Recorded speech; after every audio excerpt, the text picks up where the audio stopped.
The designated hour having arrived, I call to order this special meeting of Anselgling's Quorum Forum podcast, the podcast local governments need to do business. In the chair, it's me, Erin Monforti, and on the agenda today, it's zoning, preemption, and housing. Oh my. A few weeks ago, during his budget presentation and the State of the State address, Governor Pritzker outlined a groundbreaking proposal to increase access to housing, including legislative, regulatory, and capital initiatives. The proposal includes regulations standards, which are proposed to preempt local land use and zoning authority. Today, we'll be discussing these legislative initiatives and their implications for municipalities across Illinois. But first, let's take the roll. First, we have an equity partner at Anselgling. He is the chair of Anselgling's Zoning and Land Use Group and assists municipalities and developers with all stages of the zoning entitlements process. David Silverman is here. I am here. Hi, David. And we also have a partner at Anselgling. He advises municipal clients on a wide variety of zoning and land use issues, including annexation, tax increment financing, renewable energy, and complex real estate deals. Greg Jones is here. Hi, everyone. Hi, Greg. Now, to break the ice on some of the issues we'll be discussing today, we're going to start off on a creative note by chatting about our ideal homes.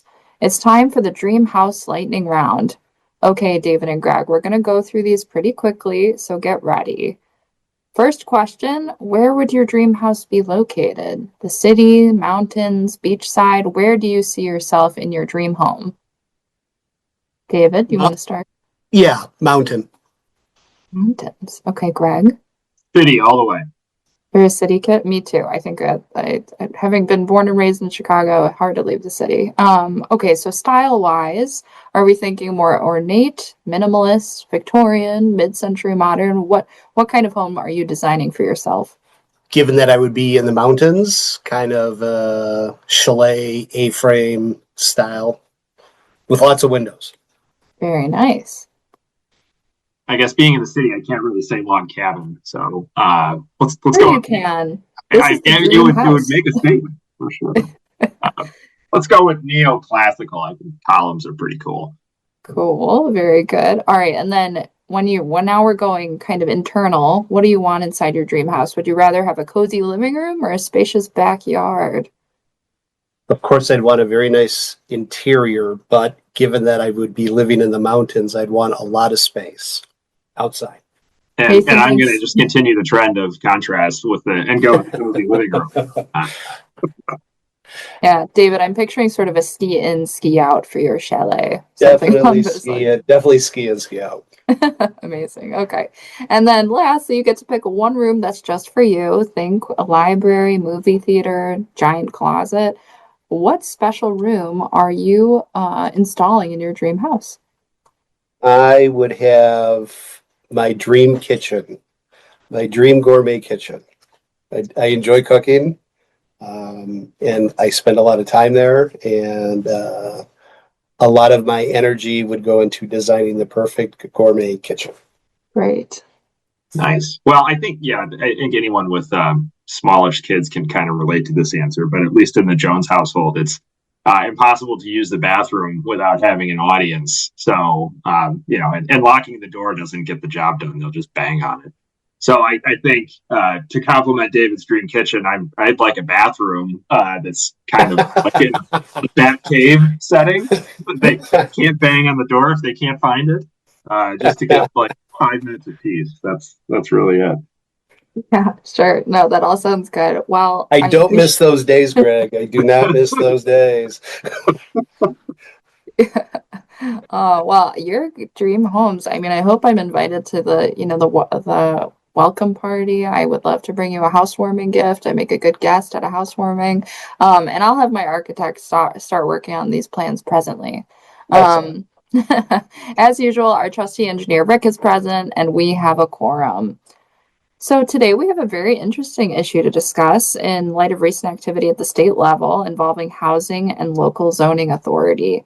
On February 18th, the governor delivered his annual proposal for the state of Illinois budget, with a particular focus on initiatives to lower the cost of living for Illinois residents. During his remarks, Governor Pritzker shared concerns about how local government may be contributing to housing costs. saying, quote, "In many places, local regulations have made it too difficult and costly to build new housing. Some of the rules even have shameful roots that go back to the days of redlining. Often the problem is a failure to modernize and keep up with the changing times we live in. It all adds up to bureaucratic red tape that unnecessarily increases costs, delays construction, and frequently kills projects altogether." End quote. Governor Pritzker announced the Building Up Illinois Developments, or BUILD plan, which is an initiative to lower housing costs by making it more efficient and cost-effective to build housing in Illinois. Today, we're going to talk about a few initiatives proposed through the BUILD plan and how they would impact local governments. So David, I just want to get started reflecting on Governor Pritzker's comments from mid-February. What are your thoughts on how units of local government might impact housing costs through regulation and other tools, or, just comments on his kind of the purpose behind the BUILD plan in general? Well, my reaction to the governor's comments on housing affordability issues and increasing the supply of housing, I mean, it's definitely a policy imperative for Illinois and states across the country. Since the Great Recession, there has been definitely a shortage of the delivery of housing products, thereby pushing up the cost of housing for everyone. So I agree with the policy rationale that's driving this. And certainly local regulations have an effect of increasing the cost of housing, whether it be through restrictive requirements for single family dwellings, not zoning for different housing modalities, and building code requirements. All of those things factor into the per square foot cost of putting up new housing or renovating existing housing. And that is another one. Can you take an existing, maybe larger house and split it into a duplex or something like that? There's so many restrictions, and Illinois is not uncommon in this area. And Illinois also operates with zoning regulations that give extensive authority to local zoning authorities, the municipalities and the counties, to draw up their zoning regulations in a way that ideally aligns with their comprehensive plan policies, but in the vision that they see their community being.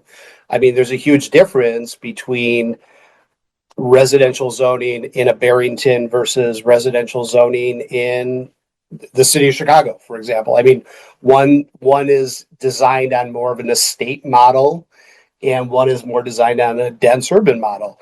Both have impacts, whatever policy you pursue, both have impacts on the cost of housing. Thanks for your thoughts. That's interesting. I think, just in the last few years of being a local government attorney in Illinois, one of the things that I've really enjoyed is kind of the simple pleasure of getting to commute to different communities and seeing how the built environment is so different among them, which is a pretty simple and basic premise. But when you get down to the root of it, of, how these different residential neighborhoods have come to be shaped over time, I think that there are just so many factors that go into what makes the community the way it is. And I don't know. Yeah, I agree with your comments on the general policy concerns, but as we'll discuss today, I think some of the tools that are being proposed to increase the housing stock and make it more affordable to live in Illinois, may not be the best solution. All that being said, though, Greg, you're the former chair of the Legislative Committee for the American Planning Association Illinois chapter. And I just wanted to get your thoughts on, how the General Assembly has addressed the issues of local impacts on housing and the housing market in the past few years, and any trends you might have seen in your time as the chair of the Legislative Committee. Yeah, this has been a hot topic in Springfield for the last couple of years and continues to be this year, certainly. There were several bills and versions of these bills that have been introduced over the last couple of years. I think the most obvious one, the People Over Parking Act, which was enacted into law as part of the transit consolidation bill that got approved during veto session. That bill eliminates parking minimums near transit hubs, It applies to both new residential and commercial developments. So it's not, strictly a housing bill, but it absolutely removes regulatory barriers to building new housing and recognizes the costs of parking as it works in the pro forma for housing developers. So that's one bill that became law. It's not effective just yet. We got until June 1st, and there's legislation or a bill that was introduced over the course of the last week or so in Springfield that would limit the applicability of the People Over Parking Act to just the city of Chicago, it appears. That bill hasn't started meaningfully moving yet, but if it does move forward, then that would change the landscape yet again. So there's some uncertainty in terms of municipal land use authority in this area for now anyway, and hoping for some clarity between now and the summer. A couple other bills have been ADU legislation, so accessory dwelling unit laws that have been proposed, not approved, that would allow granny flats or second dwelling units on lots that are zoned for single family use. A couple of these bills were focused on Illinois' larger communities, so they wouldn't apply to smaller communities, not home rule communities. Nothing has been approved yet, but these versions of the same bill seem to keep coming up, which is an acknowledgement by, in some corners anyway, that increasing density mildly on single family lots may be one way to increase housing supply. The city of Chicago, this isn't a Springfield issue, but the city of Chicago passed an ADU bill or ordinance last year, which took a lot of wrangling, and there was a lot of coverage in the press, and it ended up getting somewhat watered down in the end. But it's an important first step for those who think that ADUs are the solution to housing shortage. And then there have been a couple of missing middle housing bills, which would allow increased residential density in single family districts. This is more than just ADUs. This would be, putting more than 2 units on a lot. And nothing has moved there yet, but certainly seeing increased pressure in Springfield to do something on this front too.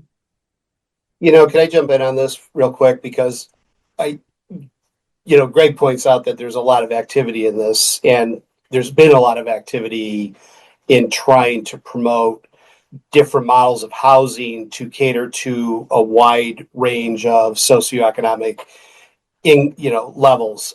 One thing that I'm struck by is the People Over Parking Act, it passed, and now there's already a backlash to it, right? Now the municipalities are getting together and they're saying, look, this doesn't work for everyone. And, at least as we go through today and discuss this, one of the concerns I have, and this will definitely be demonstrated as we walk through these things, is top-down approaches. So I just want to throw that out there because it'll at least kind of give my own personal feelings about this. Again, I agree that this is an important policy initiative by the governor. I'm just not sure the way Illinois is pursuing it is the best approach. Doesn't mean it's not, there elements of it aren't good, but as it's being presented right now, what final form it takes in terms of how it works its way through the legislative process, all these different initiatives, I guess will remain to be seen. And we know that IML and other organizations are going to certainly have input on that process. Absolutely. Yeah. And I think that's a good, note to start off on as we go through the specific components of the build plan. We'd like to make a few quick notes on the legislative process for the listeners. So today we'll be talking about a set of bills, one introduced in the House, which is House Bill 5626, and that's a 40-page omnibus bill addressing housing issues and local regulation that includes impact fees, parking requirements, plan review requirements, and a whole host of other issues.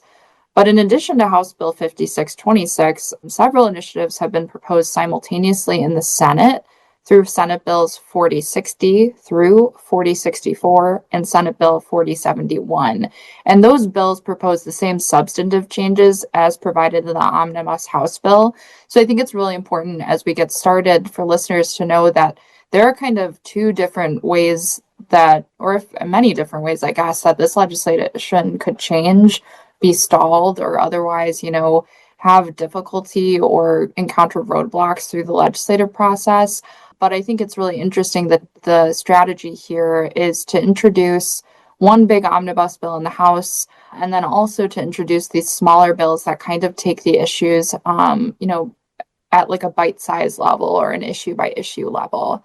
So we're going to get started with House Bill 5626 and its sister bill in the Senate, Senate Bill 4060, concerning middle housing.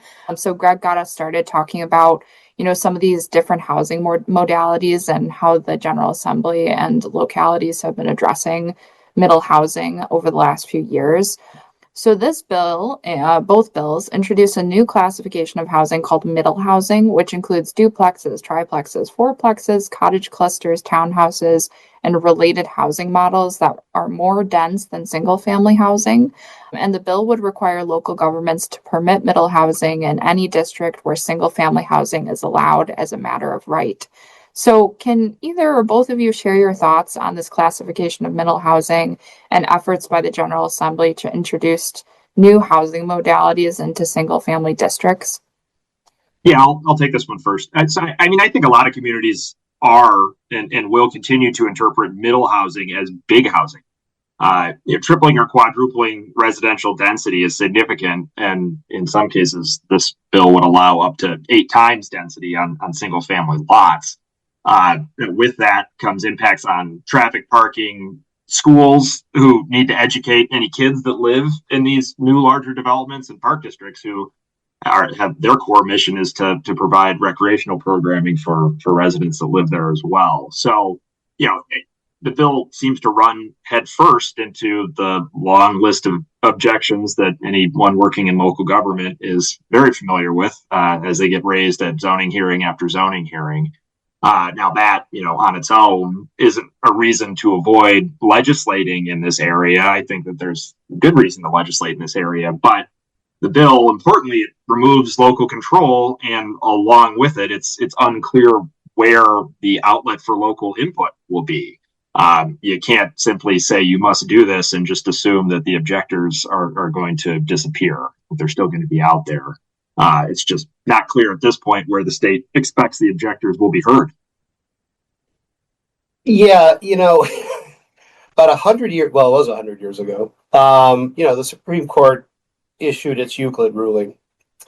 And with that, what followed was federal initiative to promote single-family residential development, and that was called the State Zoning Enabling Act. And it provided for, the segregation of land uses in a community, which we refer to as Euclidean zoning. Getting away from the pedantics of what I just talked about, the point is that Illinois, unlike a lot of other states, notwithstanding its very rich tradition in urban planning, theory, initiating new ways of thinking about it, still operates on a very old model of Euclidean zoning through the zoning enabling statutes of the state. Of course, it's been modified to some extent over time, but if you compare like Illinois zoning enabling statute to Maryland's or Florida's or many other states, it's really old. It's really dated. Now, some would argue that that's the genius of it because it does provide an infinite amount of flexibility for local units to define their communities as they see fit, and the zoning regulations that follow from that. And therein lies the problem.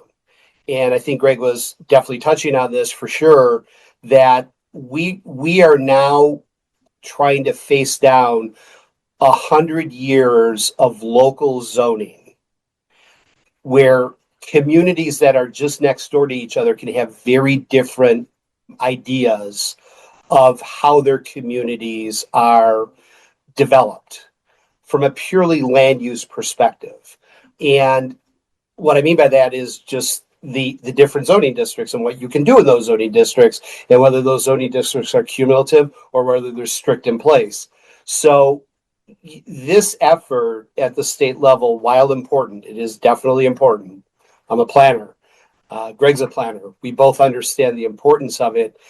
but you got to do it in a way that acknowledges the reality of the built environment we all operate within.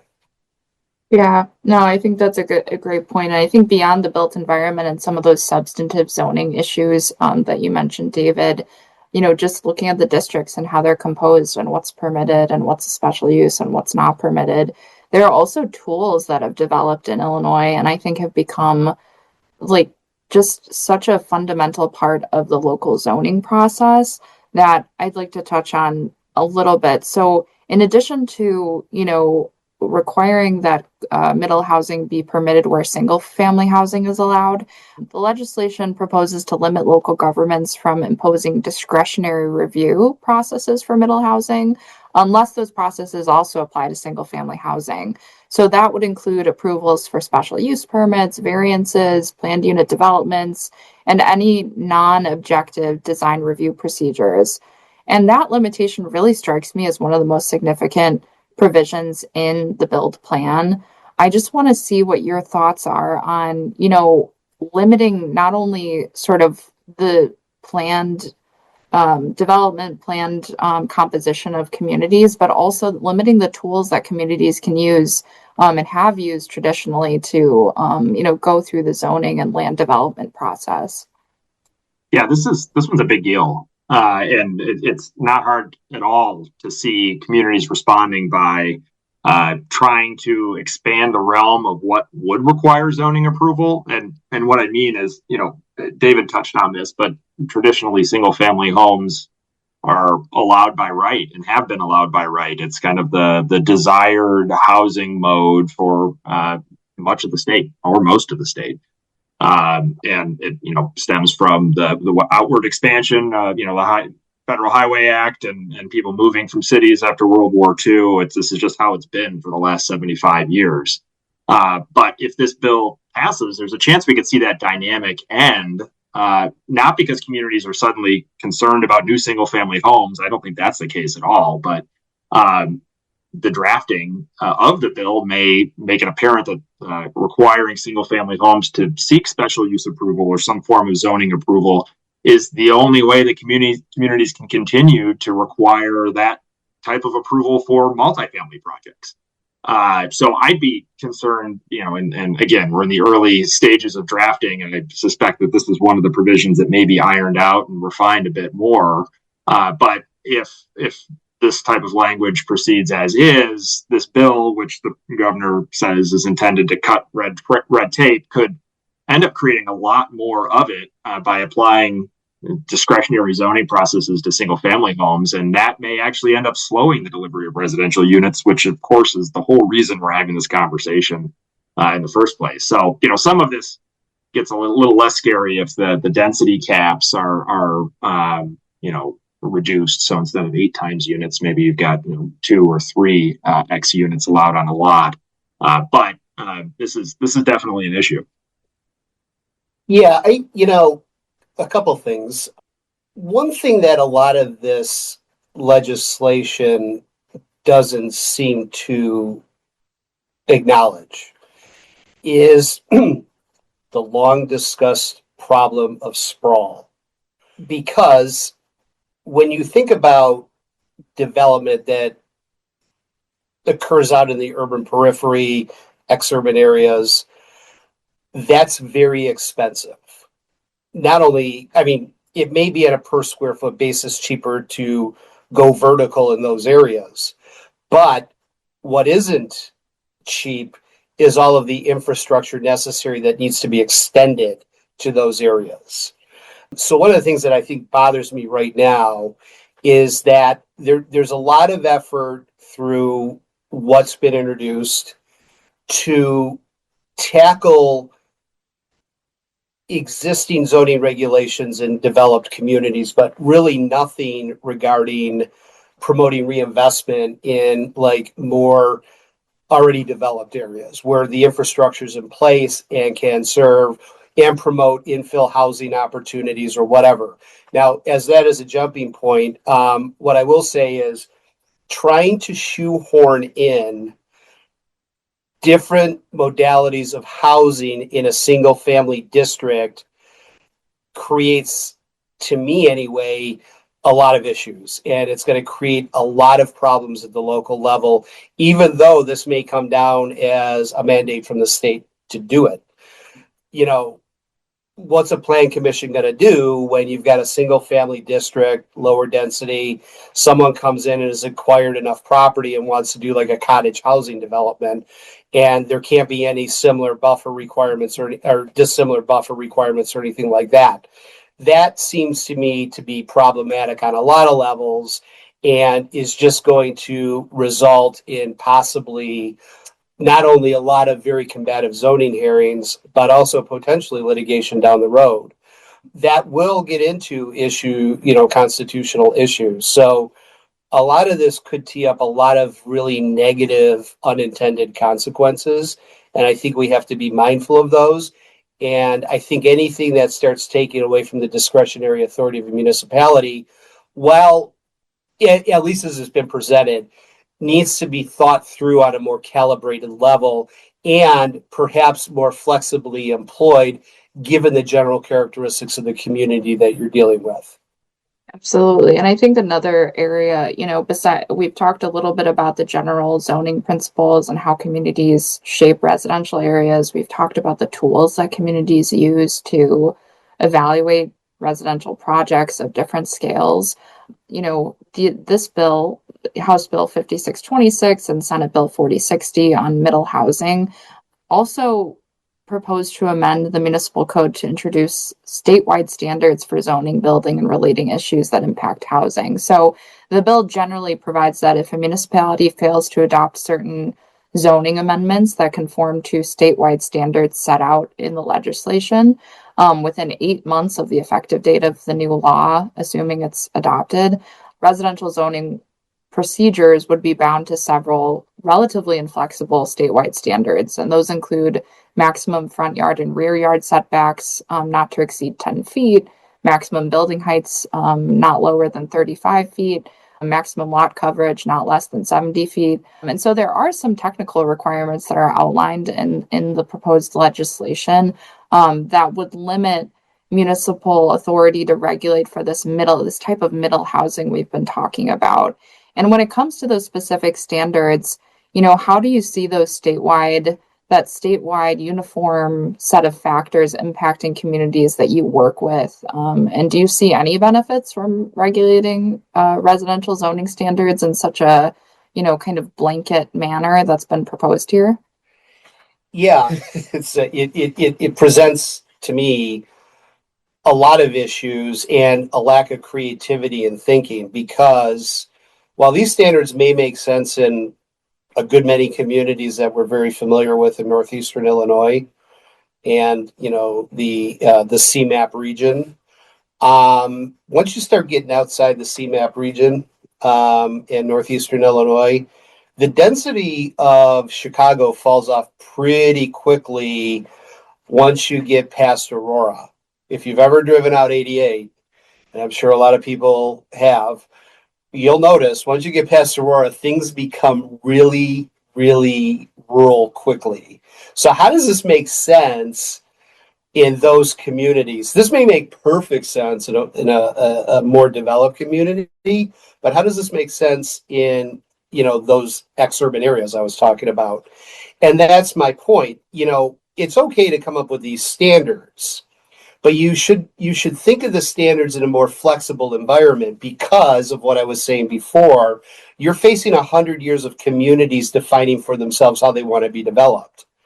And now you're telling them, oh, well, let's just stop all of that right now. And now we're going to begin a new regime whereby if you don't do X, Y, and Z, here's what we're going to impose upon you. This makes no sense at all. And I can tell you, too, while certain communities will be attentive to this right away, should all this go through, or a lot of this go through, there's going to be a lot of communities that won't be, either because they just don't have the capacity to do it. And that's not just limited to like rural communities. There's like communities in the south suburban area.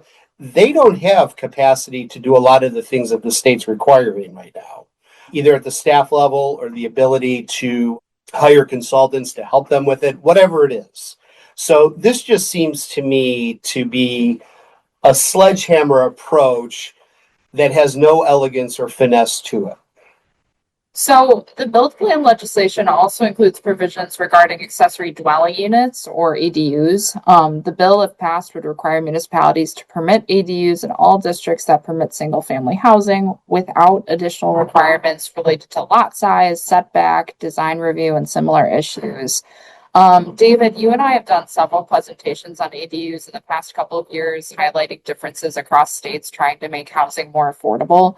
Can you tell us a little bit about how the ADU language from House Bill 5626 and Senate Bill 4071 compares to other states' efforts with respect to ADUs and other housing modes? Yeah, I mean, it definitely seems like they're taking, they're definitely borrowing legislative examples from other states. But it strikes me that they're being very selective in how they're doing it. I think the General Assembly is looking at states that they feel are perhaps pair states or politically like-minded states. Now, whether that's true or not is kind of beside the point, because it all speaks to the same problem that I've been, expanding upon right now, that it's very top-down oriented. It doesn't it doesn't acknowledge realities on the ground for different communities. These standards, like I was just saying a minute ago about, like, if you don't adopt these statutory requirements within 8 months, we're imposing the following things on you. It's the same idea here. These things may work in certain community contexts, but it's not universal. And there needs to be an acknowledgement that there is no universality, because, as I said before, you could have two communities next to each other who could be dramatically different in how they've developed.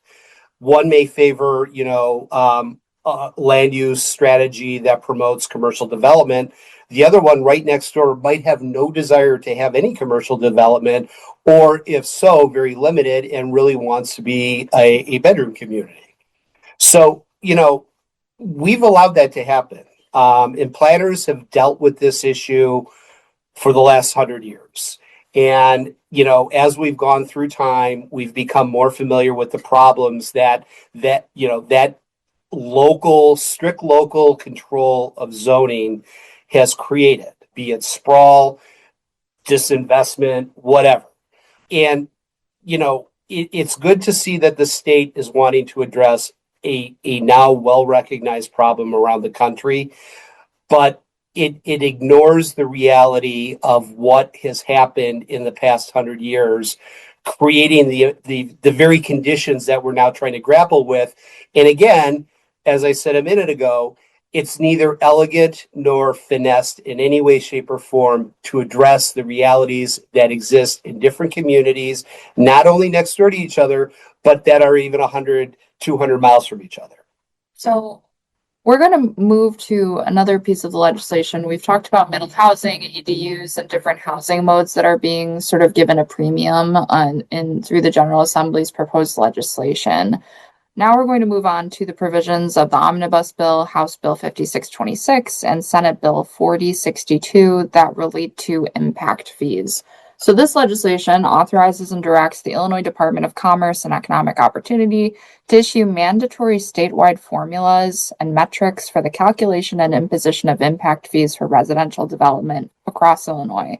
If passed, the department would be required to adopt initial formulas, multipliers, and other materials for use by municipalities within 18 months of the legislative effective date, and municipalities would be required to adopt the proposed model ordinance and fee schedule within 12 months of publication by the Department of Commerce and Economic Opportunity, and then use those fees use those schedules to calculate impact fees in accordance with those materials within 30 months of the effective date of legislation. So, Greg, I just wanted to get your thoughts on, statewide impact fee calculation models, how they've been proposed through the build plan, and any concerns that you might have with this approach to impact fees for residential development. Yeah, there's some challenges here, and I there's some good stuff too. I think some communities don't impose enough impact fees to account for the the impact that a development has. And I think that a statewide push to normalize the practice of imposing impact fees to make sure that districts are appropriately accounted for with the new developments is not a bad thing. I think it's a good thing. The challenge with a lot of this is that the formulas that are used by communities currently, they tend to have at least some hyper local components. So let's talk about school and park fees for a second. Normally, the impact fee associated with a residential development that's going to generate new school age children and park users, you look at a couple of variables. You look at the type of unit, so if it's a single family home or a townhouse or a multifamily unit, you look at the number of bedrooms that are involved, and you look at population generation estimates. So how many people are going to live in each of these units? And then you multiply that by the cost of land in that community. And as we all know, land values vary widely from one community to the next. And all that gets thrown into the mix for this equation, and out comes a number that the developer needs to pay that ultimately gets passed on to the school district or park district. It's unclear to me, at least at this point, how the legislation would account for local differences in real estate costs, which can cause a couple of problems. First, you might end up with impact fees that are imposed on a statewide basis that undershoot the actual cost of providing facilities to serve the people who are going to live in the development, which does a disservice to the taxing districts who do the hard work day in and day out to keep society running, really. And on the other hand, you could end up imposing fees that greatly outstrip the value of what's required to provide those services in other communities where land is typically valued lower. This is just one example of several practical issues that I see coming out of a statewide approach, top-down approach to impact fees and really all the other pieces of this legislation. Yeah, does anyone else find it weird that pretty much all the communities that use the population generator table, it dates to 1987 when Illinois School Consulting Group came up with the first model, and it's never been updated. Never mind the fact that some communities have never bothered to revisit the fair market value of land for school and park sites. It's just kind of this weird static thing. So in this regard, it may be good that the state is saying, okay, here's some standards that we would want to impose statewide. But again, I think I agree with Greg. I mean, it goes back to, does this work in every community? I did want to jump to one thing before we go on. I know there's a lot to talk about, but on ADUs, when we talked about ADUs in October at the state planning conference, one of the things that came up, and I am wondering whether the legislation will actually help with this, is how do you finance ADUs and how do you insure ADUs? Do you guys remember that, Aaron and Greg? I remember some of those practical issues coming up, and that was a big question mark, I think, hanging over our presentation. Yeah. So it may be that this legislation actually has a palliative effect in that regard. I don't know if Greg has any thoughts on that, but it's definitely something that came to mind for me. No, I think that's a great point. The financing piece was very much an open question previously, but if you're going to normalize this statewide, then I think you're going to kind of lead the banks to a point where they're more comfortable with providing financing for it, because they're going to see more of it, frankly. And if they're not getting in the game, then their opponents are, or their competitors are, and they're going to make more money. Yep.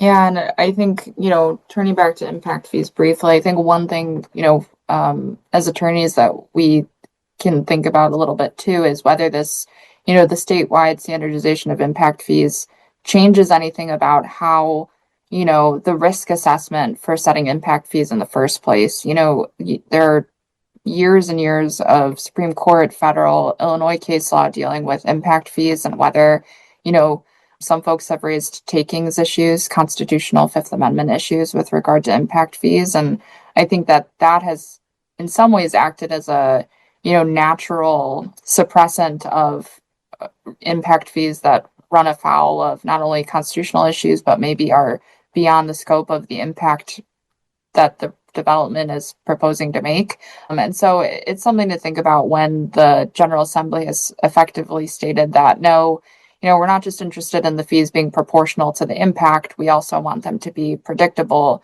transparent, and ultimately the legislative language says they want the fees to be supportive of housing production. So I think that's a pretty major sea change there as well. So in addition to impact fees and all the housing modalities we've talked about, House Bill 5626 and Senate Bill 4063 also provide uniform deadlines for municipal building permit review and inspections. This is kind of the third-party plan review bill.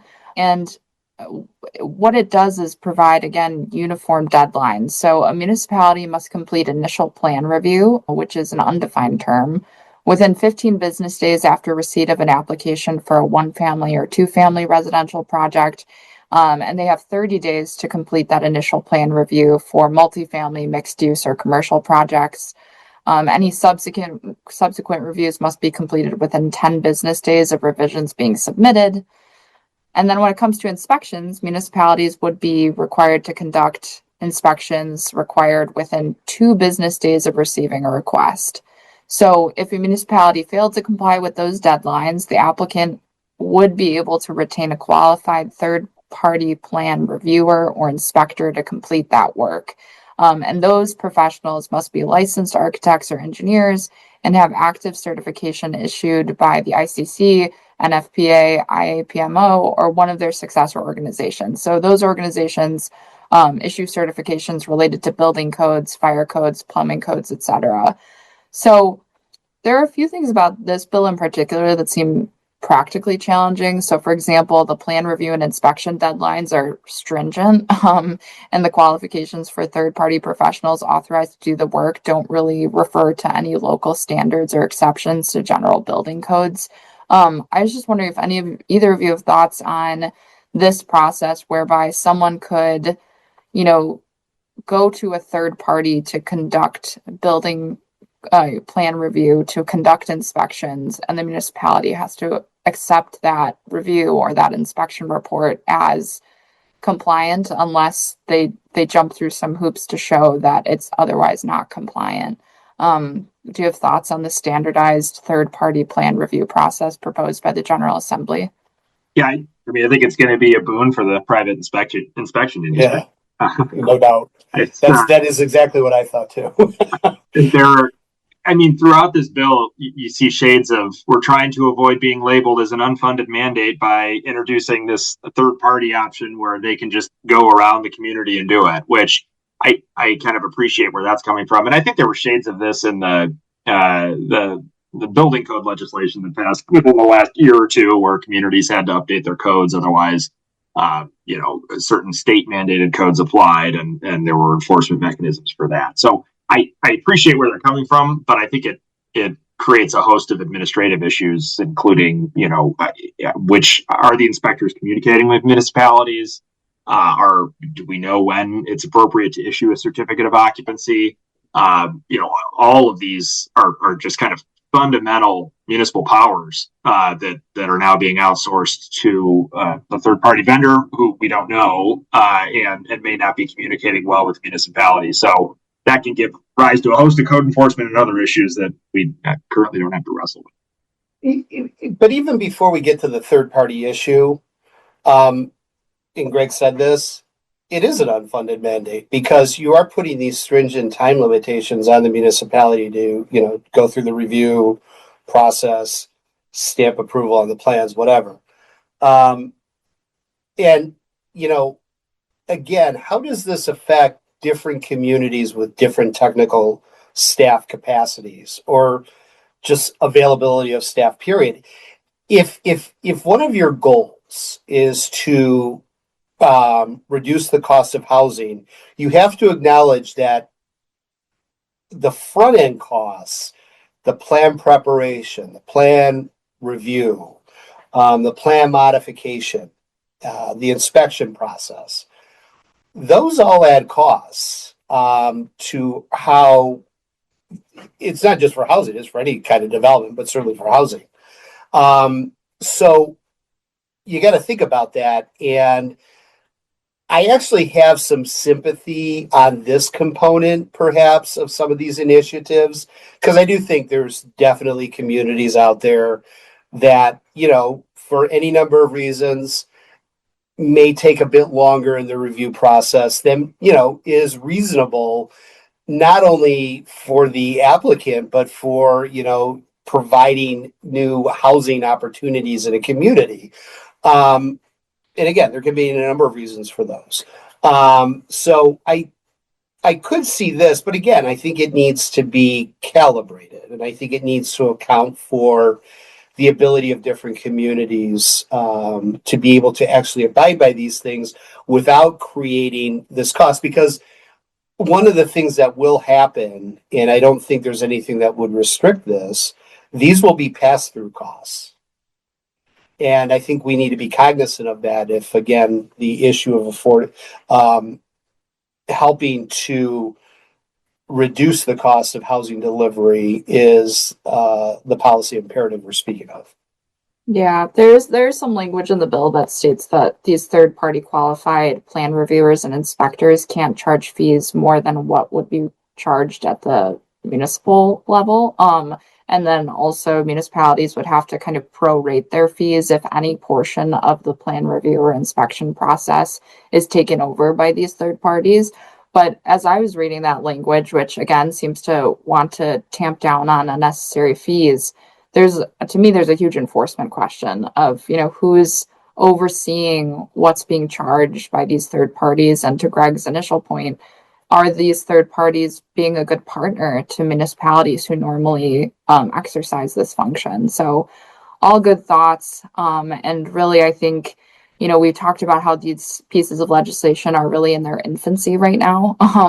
But it'll be really interesting to watch over the next few months how they are shaped and changed in the legislative process, whether they make it out of committee, and the floor debates and committee debate transcripts for these will certainly be, I think, rife with, debate on local control. And we've seen that too, not only in the context of housing and some of the bills that Greg and David have talked about throughout our episode today, but also on a whole host of other issues involving zoning preemption, including recent changes to, bills that are targeted towards renewable energy and solar and wind farm development. So we can anticipate changes. We can anticipate, some of these getting farther than others in terms of going through the legislative process. But it's been great to talk about some of these issues. And we'd like to note for the listeners, of course, that there are additional legislative initiatives we didn't discuss today that are being proposed under the build plan, which includes legislation reforming parking requirements, similarly to the People Over Parking Act that Greg mentioned earlier in the episode, but also legislation reforming single stair regulations for residential buildings. So information on those additional bills can be found in the show notes posted with this episode. I wanted to give David and Greg, a chance to talk about any of the proposals we talked about today, or these additional parking, single stair reform, other issues that have come up in the last couple of weeks through the build plan. I'll start with that. The single stair reform is a very live issue and a topic of conversation among communities I'm certainly working with, and I got to believe you, Aaron, and Greg have probably heard about this as well. And I do think it's a significant reform, and I think it's a lot of people may not realize this, but a lot of multifamily development requires multiple routes of ingress, egress into the building. And as a result, that actually increases the cost to a pretty significant amount. And it's also costs that can't easily be recaptured either through rents or, even sale prices. I mean, yes, you do capture it, but it's not a perfect connect there. And so that's, I think, a very important reform. And interestingly enough, I was actually over in England last year, and I was talking, I got on a conversation with someone about this, and that's actually a salient issue there too. Now, the history of housing, of course, is very different in Great Britain than it would be in the United States. But nonetheless, this is a recognized international issue, and I think it's an important one. The other thing I wanted to say is, again, the policy imperatives that the General Assembly, that the governor announced and that the General Assembly is trying to address are very important. But the way they're going about it for me, just to wind this up a bit, is just, the top-down approach. We really need to think about whether that's the best way to go about it. And I do think that the state, again, is looking at peer states or states with similar political sensibility, whatever you want to call it. And that's fine. And that's completely normal. But I think, too, we need to broaden our cast and take a look at what maybe some other states have done. And Aaron, you've heard me talk about this a lot. Two of the models I really like, and granted, they've been subject to their own legal challenges over the past couple of years, is how Montana went about it and how Utah went about it. And yes, both states are very different than Illinois in any number of ways. But they both took a more market-driven approach that acknowledges the realities that we have a bunch of different types of communities in our state. And this is still an important issue. Here's a menu of things you can do at the local level. You can mix and match them however it works best for you. And I think we just need to think about that as maybe something that we can build into these bills as they take final form, assuming they get out of committee and ultimately get a vote on both the Senate and the House. So it's just something we need to think about, because we are facing a built environment that has, been developed over 100 years. So you need to acknowledge that reality, and you need to flexibly employ the regulations to account for those realities. Yeah, I think David brings up a really good point on there are other models out there that look good. And I think one thing I'm hopeful for and happy about is that this wasn't introduced during the last week of session, like a lot of big pieces of legislation are, and then it just kind of, as a factor of time gets pushed through. So I'm happy for the debate. I'm happy that it was introduced at the beginning of session. I think this is all good stuff, and I think this is an area that is ripe for some legislative solutions. Now, whether these are it, I don't know. I do want to make a quick point on preemption, though. These bills include preemption language, which would override home rule authority. So larger communities in Illinois, generally communities with 25,000 residents or more, are home rule communities, and they have broader legal authority than smaller communities. So the preemption language in these bills, provides some compelling logic. Why should only smaller communities be responsible for fixing this statewide housing shortage? There's not a clear reason why you would shoulder or put that all on a small community's back. So the legislation, acknowledges that we need all communities kind of pulling together to fix this statewide problem. And there's also an argument that larger communities, so the home rule communities, have the infrastructure, whether it's water mains or streets or sanitary sewers, even ladder trucks for the fire department, to more readily accommodate the density that's contemplated by this suite of legislation. New ladder trucks can cost north of $1 million, and there's a lot of small communities that don't have that type of money lying around. So from a policy standpoint, I think the bill makes a lot of sense, but things tend to get a lot less tidy when you consider the state and the country's longstanding tradition of local control. America turns 250 this year. And getting in the time machine, the founders did not like centralized control. That's what kings do. So we intentionally created a system that emphasized and was really designed around decentralized control.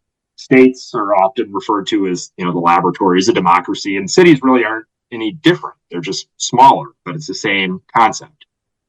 So this concept limits the role of what state law does in our day-to-day lives.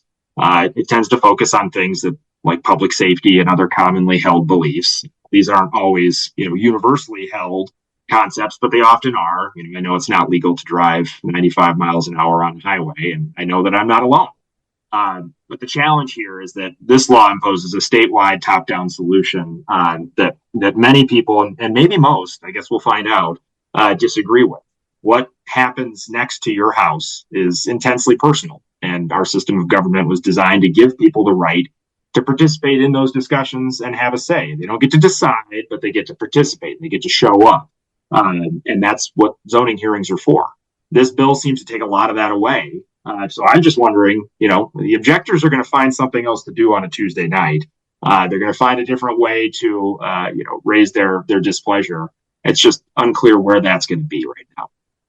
Thank you both so much. I think this conversation has been really enlightening, not only on the issues, that are, directly relevant to the build plan, but also, giving our listeners a great reminder on sort of the mood and the approach for local zoning control, not only since, the Euclid decision that David referenced earlier, but, in a much more kind of real way since the founding, and it'll be interesting to see how these things go through the General Assembly, all of the witness slips that are submitted, and how things progress. It's been a real pleasure speaking with both of you today. However, as with any well-conducted, lawful meeting, we must have public comment. So we got a public comment today from FOIA officer Jenny Hansen. She writes, I work for a small village in Illinois, and we've had cybersecurity issues over the past few years. In order to weed out spam, our IT department has implemented filtering and quarantining of emails that appear to be junk. I'm worried about how this might impact our ability to respond to FOIA requests. Do you have any advice? All right, so thanks, Jenny, for writing into the show. We encourage local governments and public bodies subject to FOIA to monitor spam closely and to make adjustments to filtering software to avoid accidentally sending FOIA requests to junk folders. Recently, an Illinois appellate court clarified that emails that are quarantined or held in spam are still subject to the 5 business day deadline for responding to FOIA requests. In that case, a requester sent a FOIA request to a public body on July 31st, and the request was promptly quarantined in the security queue, so the public body didn't see the request until August 1st, the next day, and didn't respond until August 8th. The requester sued, alleging that the response was untimely, and the appellate court acknowledged that FOIA does not define when a FOIA request is deemed received by the public body. However, the court found that the requested issue was received when it was quarantined on July 31st, even though the public body may not have been aware of it. So the appellate court held that FOIA does not toll a public body's 5-day response obligation because a system that the public body itself created or adopted caused an internal delay in receiving a request and processing it. So that's a good lesson for all of our listeners. There's been some recent FOIA activity across the state that definitely requires some prompt attention to spam filters, to other software that you might have that's catching emails that don't look like FOIA requests.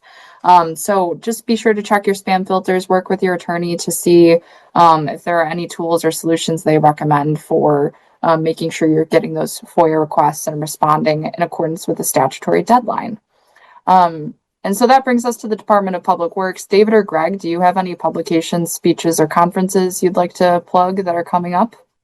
Yeah, I will be speaking in Detroit at the American Planning Association National Planning Conference on Sunday, April 26th at 9:30. I'll be speaking with my good friend Sean Suter on the legacy of Euclid 100 years on.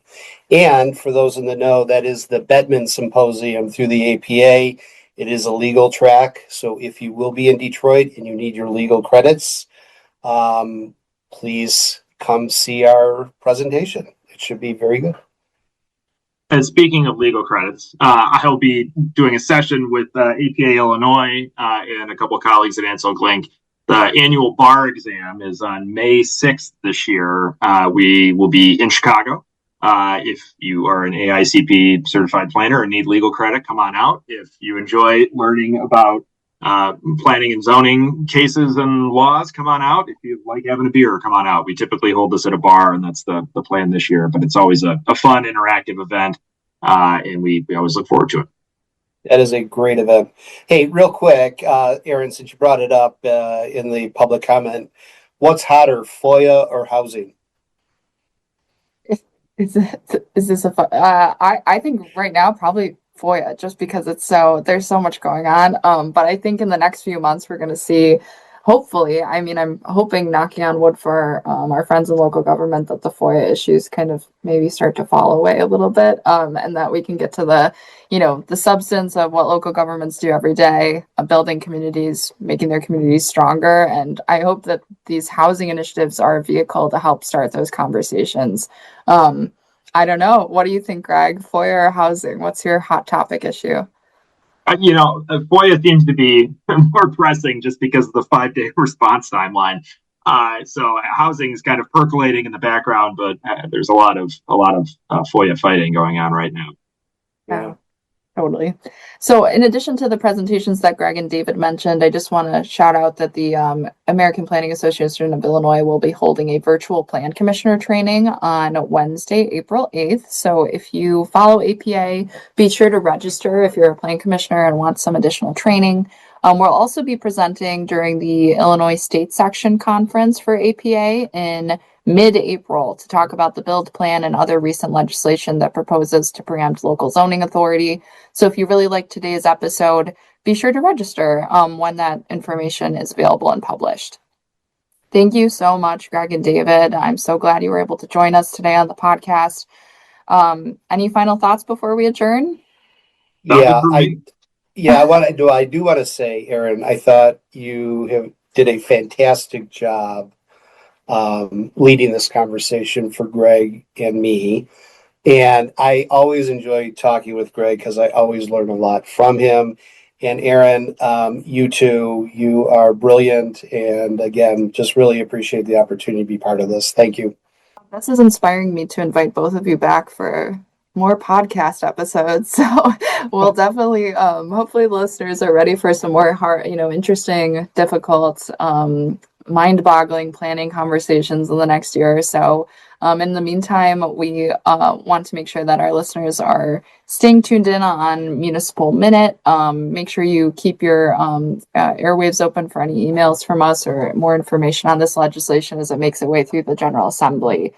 We'd also like to remind everyone to subscribe, leave us a review wherever podcasts are heard. We, of course, prefer good reviews, just like David's glowing review of the episode. Take a page out of David's book and give us a good review. Email us your questions and show ideas to podcast@anselglink.com and visit us online at quorumforum.anselglink.com. Can I get a motion to adjourn? So Second. Very good. All right. All in favor? The ayes have it. We'll see you next time on Ansel Glink's Quorum Forum podcast.